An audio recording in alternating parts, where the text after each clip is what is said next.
Hello, welcome to this video tutorial. In this video tutorial I'm going to be showing you how to create buttons using Photoshop and put those buttons into Dreamweaver. The buttons will change appearance when a user rolls the mouse over the button to let them know that it is indeed a button they are going to be using. So I've got Dreamweaver open here. It's just a basic Dreamweaver page, and I've also got Photoshop open. First thing to do is to start a new Photoshop file. I'm going to call this button 1. It's measured in pixels, and I'm going to make it 100 pixels wide by about 75 tall. Click OK. You can see I've got here a blank canvas which is going to be used for the button. Okay, so the first thing that I'm going to do is draw a rounded rectangle, because that's the shape I want my button to be. So I use this tool over here, click on rounded rectangle, and then quite simply draw out the rounded rectangle. I probably don't want it to be black, so I'm going to click on the colour up here and change it maybe to red.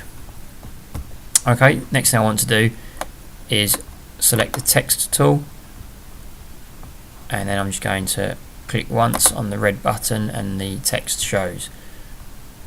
12 might be a bit small, let's try 18. I'm going to call this home for home page. It's not a bad size, I could probably go a little bit bigger. 24. Okay, here I'm going to accept the changes by clicking on this tick, and I'm going to use the black mouse button to move my text box so that it is a little bit more in the middle. Use of the up, down, left, right keys gets it a bit more accurate. And then what I need to do is I need to save that button. So I'm going to go to File, Save As. I'm going to save it first of all as a Photoshop file. Okay, and then I'm going to save it as a JPEG file. Okay. Now the next thing I need to do is I need to create a second state for the button, so it needs to look slightly different so that when users roll over the button it will change. So what I'm going to do is, using my layers tool over here, I'm going to just right click on the home text layer, and I'm going to go to blending options, and from here I can add a shadow to home, and it just gives it a nice little shadow. The other thing that you can do is, of course, you can just change the colour of the button. So you can perhaps make the button green. But I'm just going to stick with one effect, so I'm just going to use the shadow.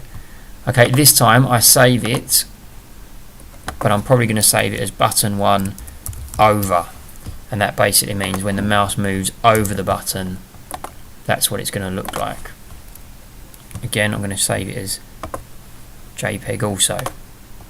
So now we've got 4 files, 2 JPEGs, 2 Photoshop files. One is for the button when it's in its normal state, and the other is for when it's rolled over. So I now go back to Dreamweaver. I'm going to go to Insert, and if I can remember, Image Objects, and then I'm going to click on Roll Over Image. I'm going to call this button 1. And now it's a case of just finding my buttons. So the original image is going to be button 1, JPEG, and the rollover image is going to be button 1 over. Okay. Also, if you do want to link it now would be the time. That might be part of another tutorial. I'll add it on at the end of this one. So let's just click OK anyway here. You can see I've got my button. I'm going to press F12 to preview it, and there you can see when I roll the mouse over it just gives that drop shadow effect. So let's go back to Dreamweaver. I'm now going to create a new HTML page. I'm just going to put here, hello, this is page 2. Then I'm going to save that page as page 2. If I go back to this home page now, you can see I've got 2 pages. If I go back to this home page, here's my home button.